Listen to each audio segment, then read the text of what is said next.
আসসালামু আলাইকুম, কেমন আছো সবাই? আশা করছি ভালো আছো। আল্লাহ রহমতে আমিও ভালো আছি আলহামদুলিল্লাহ। আজকে বানাবো চাউলের ফিরনি কো পায়েস কো ঠান্ডা ঠান্ডা, যেটাই কো চাউলের ডেজার্ট। তো আমি কিভাবে বানাই সেটাই তোমার লগে শেয়ার করি।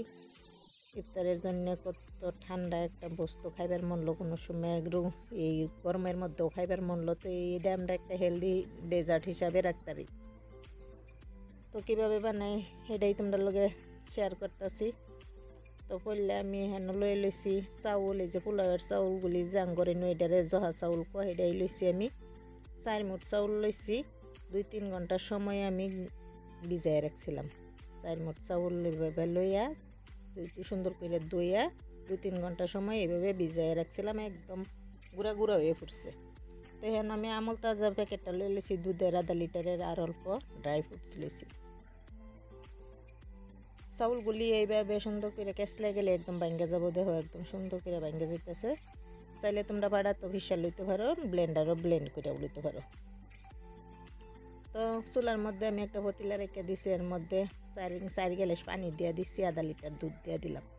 তো 4 গ্লাস পানির জন্য আমি দুই মানে 1 কাপ আর 1/2 কাপ গুঁড়া দুধ দিয়ে দিলাম।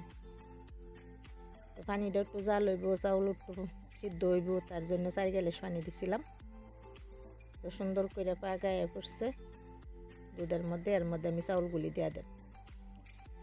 চাউলগুলি সুন্দর করে দিয়া সুন্দর মতো একটু জ্বালা হইলে আর কিছুই দিতাম না, এর মধ্যে কোনো ড্রাই ফ্রুটস বগেরা কিছুই দিতাম না, সিরিপ চাউল আর চিনি, দুধ আর দুধ পাউডার, বাস হেডি। তো এইগুলি দিয়ে সুন্দর করে চাউলগুলি দিয়ে একেবারে দেখো সুন্দর করে জ্বালা হইতেছি। 10-12 মিনিট সময় একদম সুন্দর মতো পাকা হইয়া জ্বালা হইয়া একদম সুন্দর করে লইয়া নেবো, একটু ঘন হয়ে আইব। তো আমি একটু গুটটা দিতেছি, কারণ আমি ব্লেন্ডও করছিলাম না, ফাটাতে পারছিলাম না, তাহলে অল্প সময় আমি একটু গুটটা দিলাম। তখন একেবারে সুন্দর মতো মিশে গেছে, চাউলগুলি আমার সিদ্ধ হয়ে পড়ছে।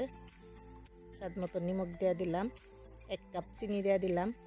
চিনিটা যার যে ইচ্ছা মতো দিন লাগে। আরও কিছু সময় জাল করার পরে এই যে দেখো 2টা এলাইচিও দিয়ে দিলাম। সুন্দর ঘন হয়ে আইসে, বেশি ঘন হইতো না, এটা একদম পিয়া খায় লাইন যাব। তো এরম থাকবো, একদম ঘনত্ব আমি করতাম না।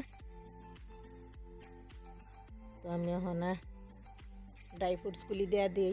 ড্রাই ফ্রুটসগুলি দিয়েও আর একটু সময় আমি পাগা হইলাম, জ্বালা হইলাম, মানে আর অল্প সময় হইলাম। সুন্দর আমার ডেজার্ট তৈরি হয়ে পড়ছে। তো আমি এটা নামাই লই, একটু ঠান্ডা করে লই। তো এই যে নামাই লইছি, দেখো কালারটা কত সুন্দর হয়েছে। এই যে ঠান্ডা নামাই লইছি ঠান্ডা করে। এটারে এখন 2-3 ঘন্টা সময় যদি একদম ফ্রিজে রাখিয়া দেওয়া পরে ইফতারের সময় খাওয়ান যায়, কত মনটা শান্তি লাগবে। তো আমার এই যে এগুলির মধ্যে একটু ড্রাই ফ্রুটস দিয়া দিতেছি, ওর পরে একটু মানে ডিজাইন করতেছি, স্টাইল করতেছি। তো কত সুন্দর পিরনি হয়ে পড়ছে।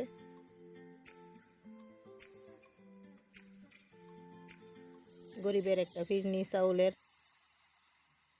কত সুন্দর হয়েছে।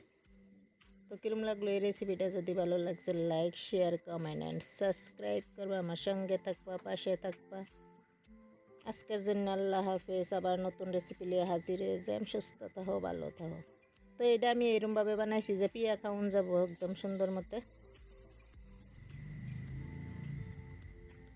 যদি ভিডিওটা তোমারটা একটু ভালো লাগে তো প্লিজ একটু সাপোর্ট করবা, সাবস্ক্রাইব করবা, লাইক করবা, শেয়ার করবা।